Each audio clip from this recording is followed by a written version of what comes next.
इज्जत भी हमेशा इज्जतदार लोग करते हैं। जिनके पास खुद इज्जत ना हो वो दूसरों की इज्जत नहीं कर सकते। देश विदेश से देख रहे सभी दर्शकों को मेरा प्यार भरा नमस्कार। मैं हूं मोहित कमल श्रीमाली और आप सभी का स्वागत करता हूं आपके अपने चैनल पर और मासिक राशिफल मई 2026 के इस विशेष एपिसोड में।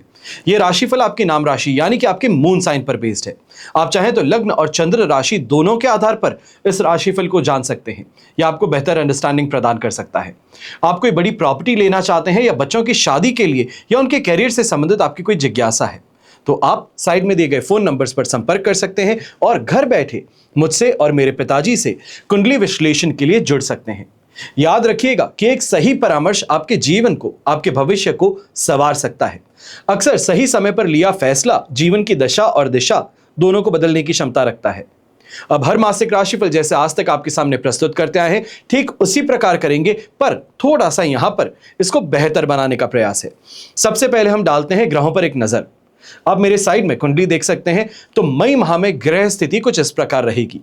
सूर्य और बुध मेष राशि में उपस्थित रहेंगे। सूर्य 15 मई को वृषभ राशि में गोचर करेंगे तो वहीं 14 मई को बुध वृषभ राशि में गोचर करेंगे। शुक्र वृषभ राशि में पहले से ही उपस्थित हैं जो 14 मई को मिथुन राशि में प्रवेश करेंगे, जहां गुरु पहले से उपस्थित हैं। केतु सिंह राशि में उपस्थित हैं और राहु कुंभ राशि में उपस्थित हैं। मंगल और शनि की युति मीन राशि में हो रही है, जहां पर 11 मई को मंगल मेष राशि में गोचर करेंगे। अब ग्रहों की दृष्टि पर भी चर्चा करते हैं तो मंगल की 3 दृष्टियां होती है, चतुर्थ, सप्तम और अष्टम। तो चतुर्थ दृष्टि मिथुन राशि पर है, सप्तम दृष्टि कन्या राशि पर और अष्टम दृष्टि तुला राशि पर। तो वहीं गुरु की पंचम दृष्टि तुला राशि पर होगी, सप्तम दृष्टि धनु राशि पर और नवम दृष्टि कुंभ राशि पर। शनि की तृतीय दृष्टि वृषभ राशि पर होगी, सप्तम दृष्टि कन्या राशि पर और दशम दृष्टि धनु राशि पर। इसके अलावा राहु की पंचम दृष्टि मिथुन राशि पर है, सप्तम दृष्टि सिंह राशि पर और नवम दृष्टि तुला राशि पर रहेगी। अब मैं आपको कुछ विशेष तारीखें बताने जा रहा हूं जिनको नोट डाउन कर लेना आपके लिए अत्यंत आवश्यक है। जब भी राशि भाव से 4th, 8th या 12th चंद्रमा होते हैं तो ये विशेष कष्ट कारक माने जाते हैं। तो आपके लिए राशि से 4th हाउस में चंद्रमा 17th और 18th मई को रहेंगे। 8th हाउस में 25th और 26th मई को विराजमान रहेंगे, तो वहीं 12th हाउस में चंद्रमा 8th और 9th मई को विराजमान रहेंगे। इन दिनों पर विशेष सावधानी बरतिएगा और ज्यादा जानकारी चाहिए हो तो ऐसे में जब जो तारीख है उससे संबंधित आज का राशिफल प्रोग्राम देखेंगे तो ये आपको और ज्यादा इन डेप्थ नॉलेज प्रोवाइड कर सकता है कि आपको क्या एक्सपेक्ट करना चाहिए, आज के दिन कहां पर सावधानी बरतनी चाहिए। अब हम बात करते हैं मंथली राशिफल की यानी कि मई मासिक राशिफल और सबसे पहले बात करेंगे आपके लिए इनकम और इन्वेस्टमेंट्स की। तो मई 2026 में कुंभ राशि वालों के लिए पैसों का जो आना है ये कंटिन्यूअसली है। ये कहा जाए कंटिन्यूटी लगातार आपको देखने को मिलेगी। लाभ भाव पर गुरु की अमृत दृष्टि जो है इसके होने से नियमित आय में स्थिरता रहेगी। वहीं इस महीने राहु के प्रभाव से आपकी ऑनलाइन सोर्सेज से या फिर ऑनलाइन बिजनेसेस से या फिर यह कहा जा सकता है फॉरेन कंसल्टेशन, फॉरेन प्रोजेक्ट्स, इनसे संबंधित अनअपेक्षित लाभ प्राप्त हो सकता है। 11 से 14 मई के बीच में पुराने अटके हुए पेमेंट्स थे ये भी आपको मिल सकते हैं। पर 2nd हाउस में शनि मंगल की उपस्थिति ये बताती है कि पैसा आता तो लगातार रहेगा पर परिवार या फिर पुराने मामलों पर खर्च भी लगातार होगा। यहां पर इस बात का ध्यान रखते हुए सही डायरेक्शन में आपको अपने पैसे को इन्वेस्ट करना चाहिए। और 14 मई के बाद में बौद्धिक क्षमता और मार्केट वैल्यू दोनों ही बढ़ने वाली हैं। जैसे नौकरी पेशा लोगों के लिए बोनस या तो फिर इंसेंटिव इस टाइम पीरियड में मिल सकता है। इन्वेस्टमेंट्स की बात करें तो इस महीने थोड़ा संभल करके चलने की जरूरत है। सट्टेबाजी या फिर इंट्राडे ट्रेडिंग से आपको विशेष तौर पे बचना है क्योंकि 2nd हाउस में शनि मंगल की अचानक स्थिति जो है ये नुकसान देने का काम कर सकती है। रियल एस्टेट और हार्ड एस्टेट्स में एसेट्स ऐसे जो कि फिजिकली आपके पास में रहें ये आपके लिए ज्यादा सेफ और सिक्योर है। 15 मई के बाद में जमीन या फिर कमर्शियल प्रॉपर्टी में इन्वेस्टमेंट्स करना ये पैसिव इनकम के सोर्सेज को और ज्यादा स्ट्रेंथ देने का काम करेंगे। लिक्विड कैश रखने के बजाय इसे सोना या फिर गोल्ड बॉन्ड्स में कन्वर्ट करना इस समय बुद्धिमानी का काम होगा। वहीं एजुकेशन सेक्टर, IT कंपनीज, इनके सेक्टर्स में अगर आप लॉन्ग टर्म इन्वेस्टमेंट करेंगे तो ये पोर्टफोलियो को और ज्यादा मजबूती प्रदान करेंगे। फिर बात होती है आपके लिए पारिवारिक सुख की। तो पारिवारिक रूप से यह महीना खुशियों और सुख सुविधाओं में वृद्धि लेकर के आने का काम करेंगे। 4th हाउस में शुक्र और बुध की उपस्थिति माता के साथ में संबंधों में मधुरता लेकर के आने का काम करेंगी। पिताजी का पूरा नैतिक और वित्तीय समर्थन भी आपको प्राप्त होगा। और 11 मई के बाद में भाई बहनों के साथ में ट्यूनिंग बेहतर होने का काम करेंगी। यह आपके कार्य में मददगार साबित होंगे। वहीं घर के लिए इस समय में नए इलेक्ट्रॉनिक आइटम्स हो, गैजेट्स हो या फिर वाहन से संबंधित खरीदारी के योग आपके लिए प्रबल संभावित देखने को मिल सकते हैं। सावधानी बस इतनी सी आपको रखनी है कि इस समय में अपनी जुबान पर थोड़ा नियंत्रण रखना है। जब कॉन्फिडेंस ओवर कॉन्फिडेंस में बदल जाता है तो ये पारिवारिक मोर्चे पर आपके लिए परेशानी का कारण बन सकते हैं। फिर बात होती है शिक्षा की, एजुकेशन की। तो पंचम भाव में गुरु मैनेजमेंट, फाइनेंस और आईटी के क्षेत्रों को जबरदस्त सफलता प्रदान करने का काम करेंगे। आपकी याददाश्त और सीखने की क्षमता दोनों चरम पर रहेंगी। तो वहीं अगर आप कोई कंपटीशन एग्जाम देने वाले हैं तो 11 मई के बाद विजय योग बन रहा है, जिससे चाहे आप कोई भी मैनेजमेंट से संबंधित एग्जाम्स हो सकते हैं, डिफेंस से संबंधित एग्जाम्स हो सकते हैं, ऐसे कोई भी एग्जाम्स हो तो 85% तक यहां पे सफलता की संभावनाएं आपके लिए बन सकती हैं। बस इस महीने के अंतिम भाग में आपको घबराहट से बचना है। आत्मविश्वास बनाए रखिएगा। छोटी छोटी बातों पर बहुत ज्यादा सोच विचार करने से परहेज कीजिएगा। फिर बात होती है संतान सुख की। तो संतान पक्ष के लिए महीना आशीर्वाद देने वाला है। बच्चों के साथ में संबंध मित्र और गुरु जैसे रहेंगे। सोचने समझने की शक्ति भी अद्भुत सुधार देखने को मिलेगा। उनकी सफलता से समाज में माता पिता का, परिवार का सम्मान बढ़ेगा। और संतान इस महीने चाहे शिक्षा हो, लॉ हो या फिर आर्ट्स के सेगमेंट से बिलोंग करती है, इससे संबंधित पढ़ाई करती है, तो ये मील का पत्थर साबित हो सकता है। अब यही राशि भाव पर गुरु की दृष्टि एक बात संभवतः बताती है कि संतान की प्रगति आपके लिए गौरव का कारण बनेगी। और संतान प्राप्ति की जो योजना बना रहे हैं, फैमिली प्लानिंग कर रहे हैं, पंचम भाव का गुरु एक दैवीय वरदान का काम करता है। प्राकृतिक रूप से कंसीव करने के लिए 14 मई के बाद का समय सबसे ज्यादा फेवरेबल है। यहीं अगर आप आईवीएफ या तो फिर IUIS जैसी उन्नत तकनीक की मदद लेना चाहते हैं तो राहु और गुरु का दुर्लभ योग जो है यह सकारात्मक परिणाम दे सकता है। बस अपने आप को टेंशन से, स्ट्रेस से दूर रखिएगा और गुरुवार को पीले फलों का दान कीजिएगा। और अगर संभव हो सके तो संतान गोपाल यंत्र अपने लिए मंगवा लीजिए। अपनी पूजा स्थल पर इसको विराजमान कर हर रोज इसकी पूजा करना शुरू कीजिए। जो यंत्र है तो यंत्र के साथ में विधि भी आती है पूजा की, उसका पालन कर आप अपने लिए समय को और ज्यादा बेहतरीन बना सकते हैं।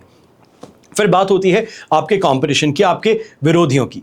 तो चाहे हम ऑफिस की बात कहें या बिजनेस की बात कहें, ऐसे समय में कुछ लोग हैं जिनसे सावधानी बरतनी है, जो आपके साथ में काम करते हैं, जो आपके बिजनेस पार्टनर्स हैं। इस समय में ये नुकसान पहुंचाने का काम कर सकते हैं। लेकिन मंगल के तीसरे भाव पर गोचर करना ये शत्रुहंता शक्ति भी प्रदान करते हैं। तार्किक क्षमता जो आपकी है ये उन्हें परास्त कर सकती है। अगर हम स्टूडेंट्स की बात करते हैं, स्टूडेंट्स जो पॉलिटिक्स में इन्वॉल्व हैं, ये महीने आपको थोड़ा सा अपने आप को बचा करके कंट्रोवर्सी से दूर रहते हुए समय निकालना है। बृहस्पति का सुरक्षात्मक दृष्टि जो है ये कारण है। कोई भी शत्रु आपका बड़ा नुकसान नहीं कर सकता है, पर इमेज पर एक बार भी लालचन लग जाए, एक कंट्रोवर्सी खड़ी हो जाए तो वो पीछा छोड़ने का नाम भी नहीं लेती। तो इसके लिए थोड़ा सा सोच समझ करके अपने इनर सर्कल में किसको इन्वॉल्व करना है इसके बारे में आपको ध्यान देना होगा। फिर बात होती है आपके हेल्थ की। तो स्वास्थ्य के मामले में यह महीना सावधानी की मांग करता है। राशि भाव पर राहु के कारण अनिद्रा और बेचैनी महसूस ज्यादा होगी। शनि मंगल की युति ये दांत हैं, मसूड़े हैं, आंख है, इनसे छोटी मोटी समस्याएं उत्पन्न करेंगी। और 11 मई तक वाहन चलाते समय या सीढ़ियां उतरते समय या तो फिर घर में अगर कोई काम करते हैं, गीला फर्श है उस पर काम करते समय थोड़ी सतर्कता ज्यादा बरतिएगा, क्योंकि चोट लगने की संभावनाएं यहां पर ज्यादा हैं। बाहर के खाने से बचना है। पेट में इन्फेक्शन या गैस की समस्याएं भी परेशान कर सकती हैं। और वहीं अगर आप बड़े बुजुर्ग हैं तो जोड़ों का दर्द है, बैक पेन है, स्पॉन्डिलाइटिस की परेशानी है, तो ये 15 मई के बाद में इससे संबंधित अगर आप कोई भी ट्रीटमेंट लेते हैं, फिजियोथेरेपी का कोई यहाँ पे मदद लेते हैं तो ये सुधार दे सकती है। फिर बात होती है आपके लिए लव लाइफ की, आपके रिलेशनशिप की। तो लव लाइफ में ऐसे समय में मैच्योरिटी और ईमानदारी रखनी बहुत जरूरी है। पंचम भाव में गुरु रिश्ते में गहराई लाने का काम करते हैं, जबकि 14 मई के बाद में शुक्र का गोचर रोमांस में नई ताजगी की हवा लेकर के आते हैं।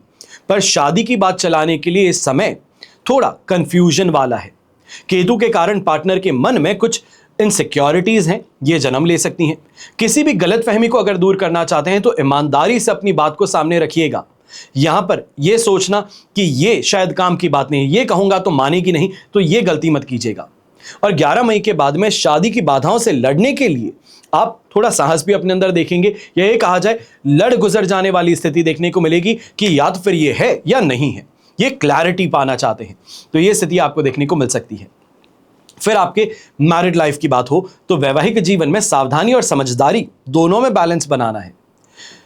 राशि भाव में राहु विराजमान है, सप्तम भाव में केतु हैं, और इस कारण से पार्टनर के साथ में कम्युनिकेशन गैप भी होगा।